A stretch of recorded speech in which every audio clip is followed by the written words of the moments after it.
Yo, what's the deal? What's the deal? It's your boy who is in though. And we back talking sports. So LeBron finally tells the truth about Kobe Bryant's influence on the Redeem Team. Shout out my boy Dreamers Pro for this audio. But yeah, we gonna get into it, man. Listen to this. Kobe gonna be on that team. Gonna play for y'all one more time. Team too. I mean, you're playing with all these stars, but all of a sudden you had a chance to have him on your team also. I think it was just the missing link that we needed in order to regain the dominance. With Team USA, he brought a sense of seriousness to the team. He made us lock in, and we knew once he joined and he was gonna be committed that we couldn't be doing nothing half ass. Cole wasn't going for that, so it made myself, CP, D-Wade, Mello, we all joined, and he was going to be committed that we couldn't be doing nothing half ass. So Bron knew. Bron already knew how Kobe was coming. Bron is finally telling y'all the truth, who the real leader was. Not vocal leader. He led by example, bro. He led by example. LeBron fans, what y'all gonna say now? You gonna say LeBron just being nice? He just being nice when everybody else has said the same thing? Chris Bosh, D-Wade, Melo, Coach K, they all said the same thing. Kobe brought a seriousness to the team. He made them lock in. They wasn't doing everything half-assed. You heard what Wade said. D-Wade said, I thought I was working hard. Then I looked at Kobe. I said, oh, no. Oh, no. He said, we came down there after they went to sleep or whatever like that. Kobe had already did a workout and he was going to do another one. Cole wasn't going for that, so it made myself, CP, D-Wade, Mello, we all locked in even more because we wanted to show him that we could get to that level as well. So, it was just an honor to be out there with him. I was 23 years old, and he being out on the floor with him, he had already won championships before and things of that nature. So it was levels that I was trying to get to, and D-Wade had already won one, and so we just wanted to get to his level and make him proud. And by the end of that trip, we was hosting that gold medal on top of that podium. We for sure made. All right, so that's the first time I've ever heard LeBron really speak on anything with the Redeem Team, for real, outside of the documentary. Which, let me say this. I want to say this. I don't really see LeBron taking pop shots at Kobe too much. It really be Rich Paul running his mouth. Now, I do think he was jealous of Kobe. I've always thought he was jealous of Kobe. That's why he didn't show up to his his memorial service. That's why he didn't show up. You know what I'm saying? So I still think he was always jealous of Kobe or envied the relationship that Kobe had with Michael Jordan. But Michael Jordan saw something in him that he didn't see in LeBron. Michael Jordan wasn't, if you know, Michael Jordan wasn't friendly, wasn't really nice like that. If he saw something in you or you was locked in like him, probably so. Outside of the people he called friends, Michael Jordan wasn't trying to hear none of that. All that buddy, he, all that. No, bro. Michael Jordan held a grudge. He wanted Isaiah Thomas off of the Dream Team, bro. Which I thought was bullshit. Isaiah Thomas should have been on that team. But we see later that Isaiah Thomas is a hater. But this is the first time I've heard him actually be honest about the Redeem Team. See, ESPN won't cover this. They will not cover this. Him talking about Kobe's influence. You know what they would do? They would say Bron's Redeem Team and Kobe's influence on it or something to try to spin it like that. But we all know what happened in the FIBA Cup and in the '04 Olympics. If you don't know, we got our ass whooped. Manu Ginobili was out there giving them the business. The business, nigga. Argentina gave them the business. Think about that.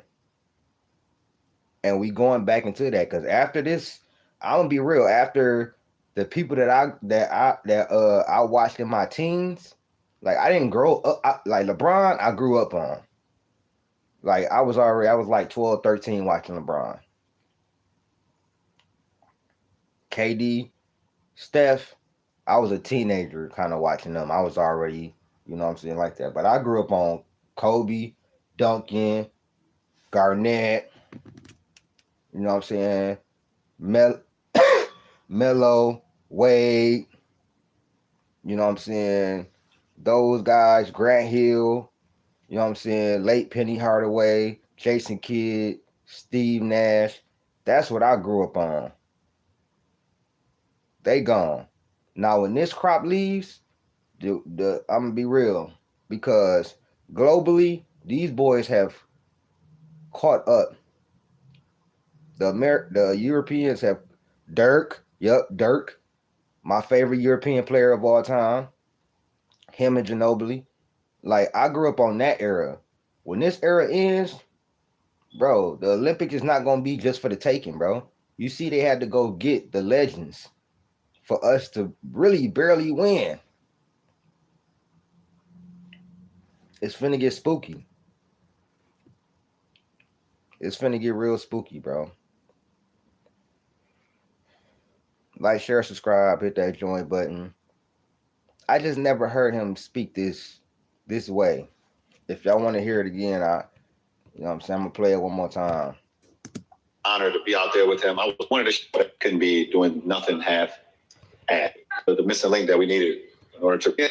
When you found out that Kobe was going to be on that team too, I mean, you're playing with all these stars, but all of a sudden you had a chance to have him on your team also. I think it was just the missing link that we needed in order to regain the dominance. You know, with Team USA, he brought a sense of like seriousness to the team. You know, he made us lock in, and we knew once he joined and he was going to be committed that, you know, we couldn't be doing nothing half ass.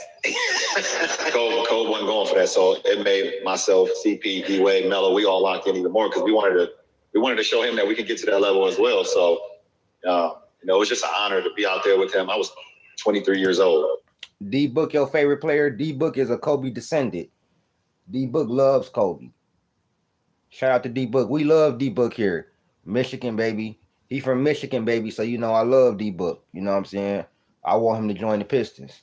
Somewhere in his career, I want him to pay for the Pistons and play with Cade. I want to see it, bro.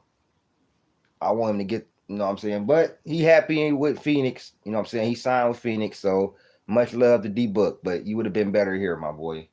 But back to what I was saying. Okay. Shout out Michigander. Hey, I'm gonna be talking about Michigan. Probably today. I'm gonna do a video on Michigan because I told you I'm gonna be covering college football. I didn't react to the games, but I will be talking about them because it's a whole bunch. But I appreciate y'all. Like, share, subscribe. Shout out to the boy. I don't know how to pronounce your name. Sniper Elite. Okay. Sniper Elite. He already got to throw out the age excuse. What you mean, JT? I mean, LT.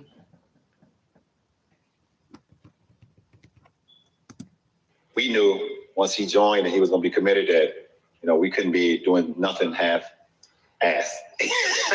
Cole wasn't going for that, so it made myself, CP, D-Wade, Melo, we all locked in even more because we wanted to show him that we could get to that level as well. So, you know, it was just an honor to be out there with him. I was 23 years old, you know, and he being out on the floor with him. Oh, that's what you talking about. He had already won championships before and things. That's what you talk about, LT. Yeah, he is. He was like, I was 23. Okay, so if y'all remember, I did a video. Hold on, y'all. If y'all remember, I did a video on the article that came out that they were saying LeBron James was a diva. He was acting like a spoiled brat. and they need to get Jason Kidd to basically babysit him. Matter of fact, Dreamers Pro did a video, and I used the audio from him, and I gave my own thoughts. But an article came out that he needed to be babysat, and they asked specifically for, you know what I'm saying? They asked specifically for Kobe Bryant to join the team along with Jason Kidd.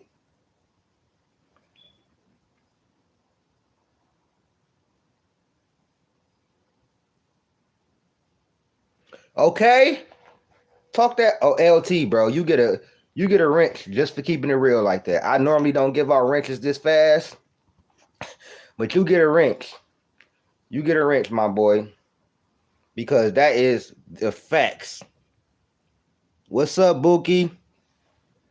What's up, Buki? Y'all go subscribe. My boy Buki will be having a sports podcast, you know, talking about all sports and hip hop. Even though he a Nas fan, now I'm talking shit. You know, Weezy the GOAT. I don't care what you say, Buki.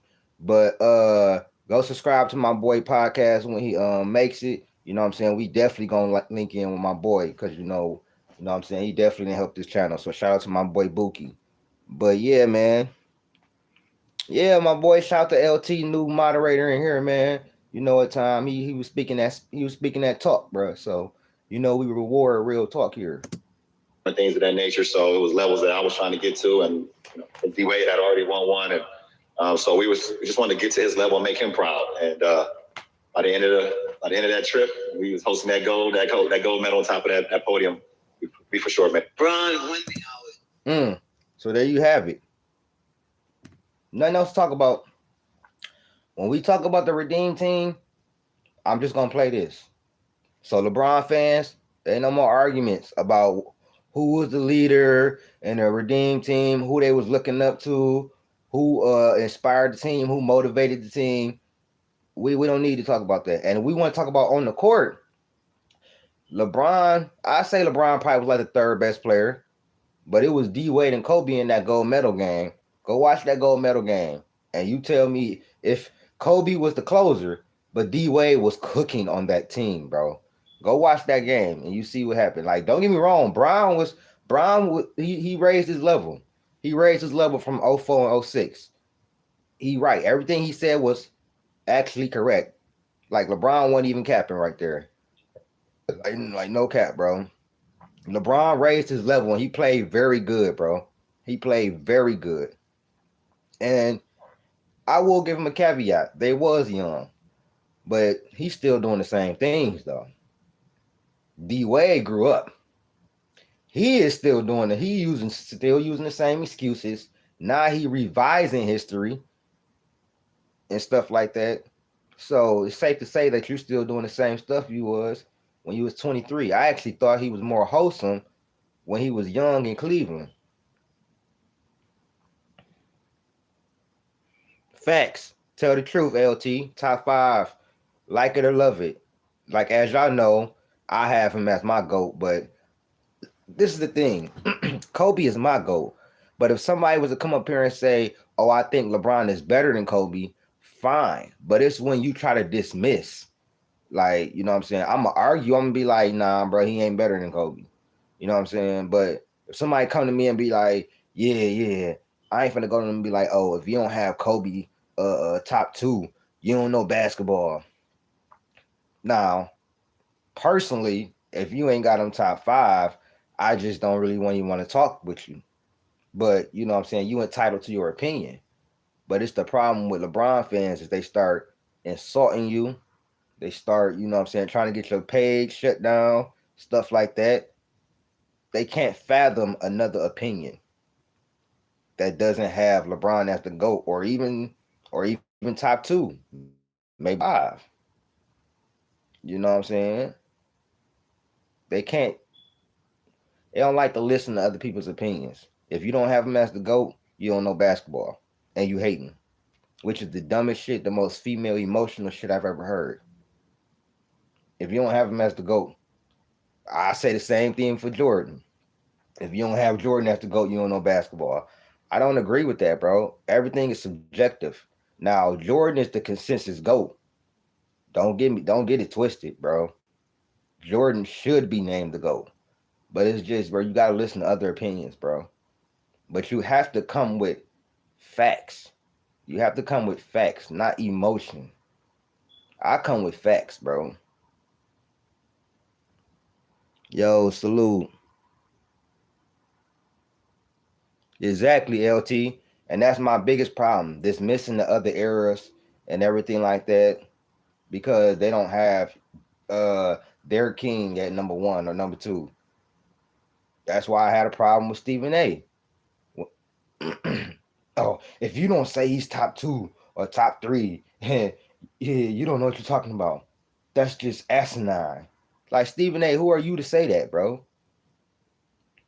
You ain't never played in the NBA. You got an opinion just like us. It's sad that the content creators are the best journalists right now. The content creators are the best journalists right now. What we do on these spaces, on these YouTube airwaves, is the best shit out right now. That's why everybody coming down to our. That's why all the TV shows and everything, they came down to our level. Everybody getting podcasts, YouTube exclusives, this, and that. Come on, man. Come on now. Let's be real. Exactly.